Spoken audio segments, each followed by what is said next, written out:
आज क्या है? जम के बोलो जरा। बसंत पंचमी।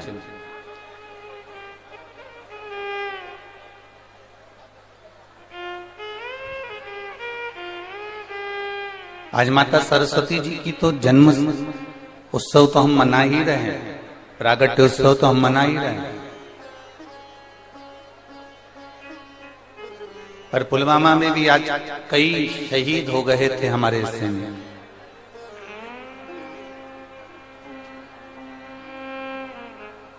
हम आज माता सरस्वती का पूरा देश, पूरा भारत माता सरस्वती का उत्सव मना रहे हैं। पूरा देश मना रहा है।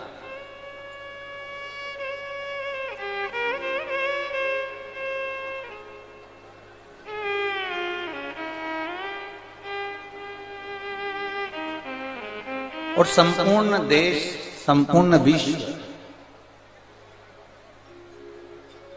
माता सरस्वती का उत्सव इसलिए मना रहा है कि ये विद्या की देने वाली है, स्वर की देने वाली है, संगीत की देने वाली है और संपूर्ण जीव को रसतत्व प्रदान करने वाली।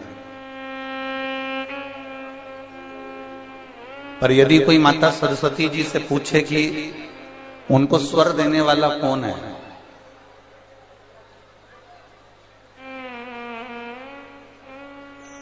कोई माता सरस्वती जी से पूछे कि उनको वीणा वादनी का पद देने वाला कौन है, शिव महापुराण की कथा कहती है अगर सरस्वती माता को भी स्वर देने वाले हैं, संगीत की विद्या को भी अगर विद्या देने वाले हैं तो केवल एक देवाधिदेव महादेव नटराज हैं जिन्होंने माता सरस्वती को भी स्वर प्रदान किया। और उन माता सरस्वती ने संपूर्ण विश्व को, उन माता सरस्वती ने संपूर्ण जगत को, उन माता सरस्वती ने संपूर्ण विश्व में अपनी अविरल भक्ति को, अपने स्वर को, अपने संगीत को, जनमानस को प्रदान किया। संपूर्ण विश्व। मेरा संपूर्ण देशवासियों को बसंत पंचमी की बहुत बहुत बधाई देते हैं। आप सबके जीवन में माता सरस्वती कल्याण करे और आपके जीवन में आनंद की अनुभूति कराए।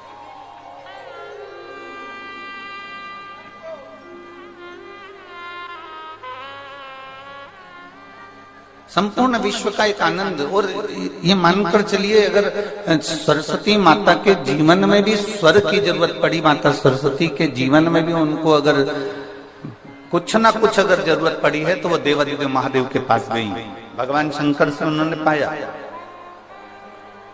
और मेरी कुशीनगर के जीजियों और मेरे कुशीनगर के जीजाओं, मेरी बेटियों, बेटाओं, मेरी माताओं, मेरी बहनों, अपने जीवन में एक बात उतार कर रखना, जब माता सरस्वती को वो स्वर दे सकता है महादेव, लक्ष्मी को जब नारायण दे सकते हैं मेरे महादेव, माता जानकी को राम दे सकते हैं मेरे महादेव, माता रुक्मणी को कृष्ण दे सकते हैं मेरे महादेव, ब्रह्माणी को ब्रह्मा दे सकते हैं मेरे महादेव, तो आपको भी खाली नहीं रख सकते मेरे महादेव, देंगे, ये निश्चित है। शिव कथा कह रहे, ऐसा कोई संसार में नहीं जन्मा जिसको परमात्मा ने नहीं दी। चाहे वो जलचर हो, चाहे वो थलचर हो, चाहे वो वायुचर हो, चाहे संसार का कोई जीव क्यों हो। और मेरी बहनों, मेरी माताओं, मेरे भाई, मेरे जीजाओं, आपसे निवेदन इतना ही करूंगा, 7 दिन की ये बसंत पंचमी से शिव महापुराण की कथा कुशीनगर में प्रारंभ हुई।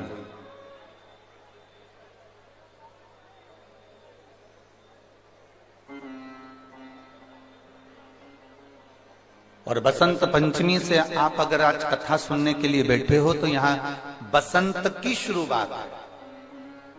बसंत का मतलब मालूम है ना कि सारी दुनिया को आज के दिन से परमात्मा ने खूब रंग में डुबो दिया है।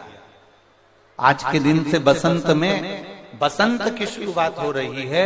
तो हम आपसे भी कहेंगे, भोलेनाथ जी से इतना जरूर कहना 7 दिन की कथा में कि हमें जिंदगी में पहली बार कुशीनगर वालों को और संपूर्ण देशवासियों को बसंत पंचमी के शुरू में शिव महापुराण की कथा मिल रही है।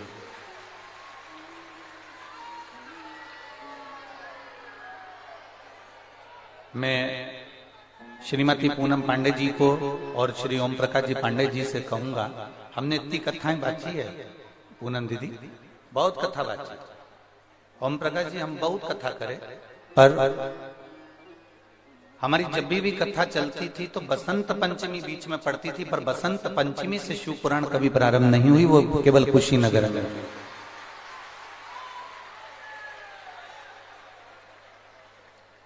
इतनी कथाओं का वाचन किया, पर बीच में कथाओं में बसंत पंचमी पड़ गई, पर बसंत पंचमी से कथा की शुरुआत नहीं।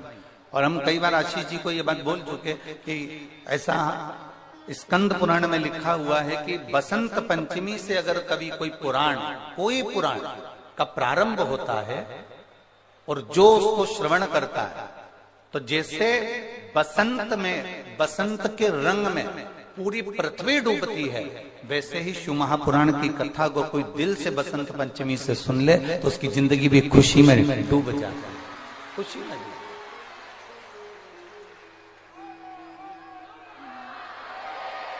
तो इसका श्रेय ओम प्रकाश पांडे जी और पूनम जी पांडे जी आपको जाता हो।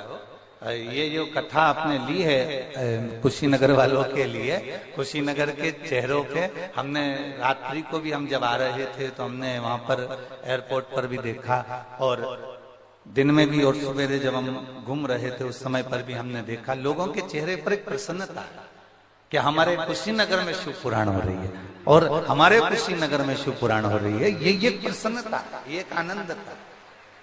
अब जिनके भाग्य में होगा ना तो वो ऐसा झोली पसार के 7 दिन में, हमारे यहाँ जब भंडारा होता था ना, आपके यहाँ तो कुशीनगर का भंडारा तो हमने नहीं देखा, पर मेरी जीजी हमारे यहाँ जब भंडारा होता था ना तो वहां पर जो माताएं आती थी ना तो ऐसे पल्लू को खोस के आती थी ऐसे, और जब कोई देना भैया देना भैया देना भैया देना भैया, अच्छा जो ले रही होती है ना तो उसको मालूम नहीं होता कि गुलाब जामुन में चांसनी भी है, देना भैया देना भैया। अब वो टंगी झोली और नीचे से चांसनी टपक रही, इतने में जो बांट रहा होता है ना भंडारा वही कह देता है, अरे ओ काकी वो नीचे देखते रहे, ओ मेरी इतने की साड़ी खराब हो गई, कोई बात नहीं। तो उसने कहा 4 गुलाब जामुन और दे। उसने कहा क्यों, जब गुलाब जामुन लेकर जाऊंगी तो अब इतनी में साड़ी बिगड़ी है तो और 4 और बिगड़ गई। अब ये आपके ऊपर निर्भर करता है कि आप कितनी शिव महापुराण को आप कितना ग्रहण कर सकते हैं, कितना ले सकते हैं, कितना अपने भीतर उतार सकते हैं, कितना उतार सकते हैं, ये आपके ऊपर निर्भर। आप कितना ग्रहण कर सकते हैं, आप कितना ले सकते हैं, अब ये आपके ऊपर निर्भर करता है कि आपको कितना ग्रहण करना है। और हमारे विश्वास से कहते हैं, आज तक जो हमने शिव महापुराण की कथा देखी है, करी है, सुनी है, उसके विश्वास पर कहते हैं, जो शिव महापुराण के पंडाल में बैठकर दिल से शिव कथा को सुन लेता है, मेरा भोले बाबा 3 महीने में उसकी झोली भर देता है। ये निश्चित,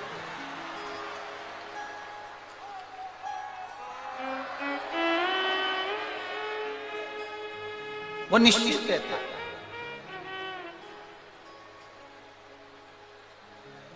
उसके देने में कमी नहीं रहती, उसके प्रदान करने में कमी नहीं रहती।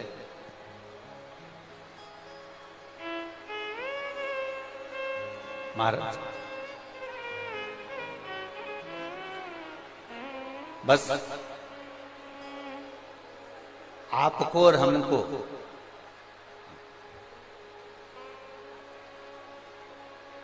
श्रद्धा,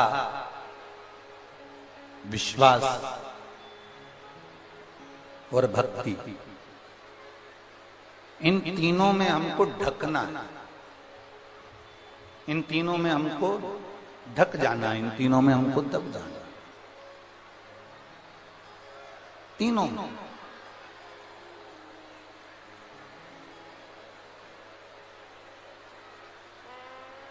अब ये आपके ऊपर और हमारे ऊपर निर्भर करता है।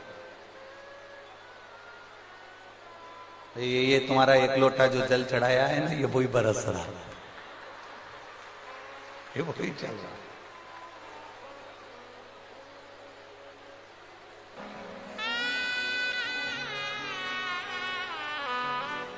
बाबा से प्रार्थना करना है। आज बसंत पंचमी है। लोग कहते हैं बसंत पंचमी के दिन माता सरस्वती का प्रागट्य हुआ है। स्कंद पुराण कहती है बसंत पंचमी के दिन ही महादेव ने ब्रह्मा जी के कहने पर माता सरस्वती को नटलीला करते हुए बड़े आनंद से माता सरस्वती को स्वर प्रदान किए थे। इसलिए आज मेरे महादेव दुनिया के लोगों को बहुत देते हैं। तो आप भी दिल से बाबा से प्रार्थना करना, जहां जगह मिले वहां बैठकर। शिव कथा कोई साधारण सा विषय नहीं,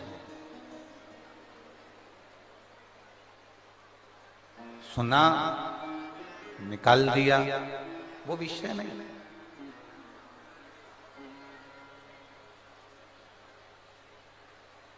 शिव महापुराण की कथा में जो महत्तम में देवराज का चरित्र आता है, बिंदुक का चरित्र आता है, ये कोई साधारण सा बिंदुक या देवराज नहीं है।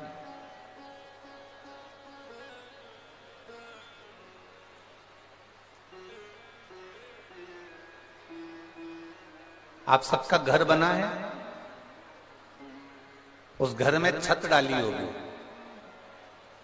देखिए आप लोगों ने, जम के तो बोलो। या उसके कालम खड़े करे होंगे या बीम खड़े करे होंगे, तो उसमें अंदर छत के अंदर क्या डाला जाता है? कालम को खड़ा करा जाता है तो क्या डाला जाता है? लोहे की छड़े, लोहे का सरिया। किस किस ने देखा है? सबने देखा है ना। उसमें लोहे की छड़ डाली जाती है, लोहे का सरिया डाला जाता है, लोहा डाला जाता है, और उसको डालने के बाद में फिर उस कालम में ऐसा चारों तरफ उसमें लकड़ी ठोक दी जाती है।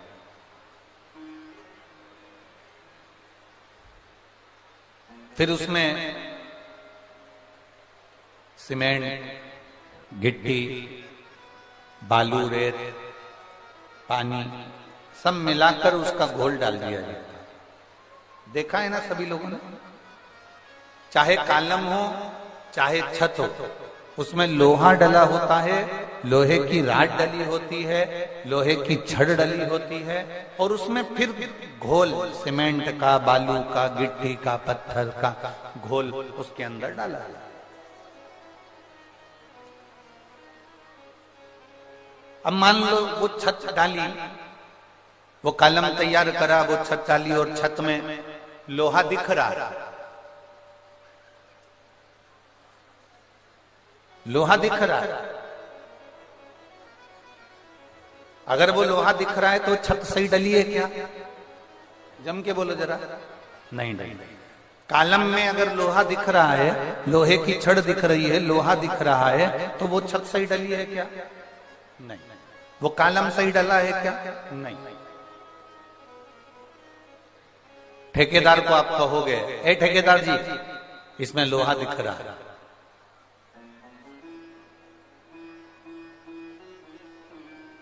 ठेकेदार जी इसमें लोहा दिख रहा है।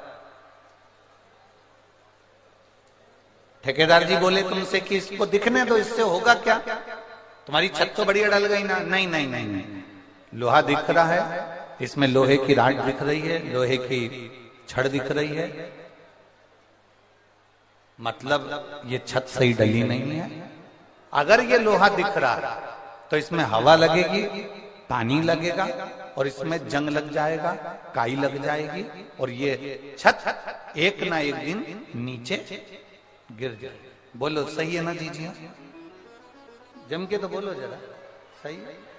अगर उस छत में लोहा दिख रहा है, उस कॉलम में अगर लोहा दिख रहा है, उस बिन में अगर लोहा दिख रहा है और वो दिख रहा है, तो एक ना एक दिन उसमें जंग लगेगी।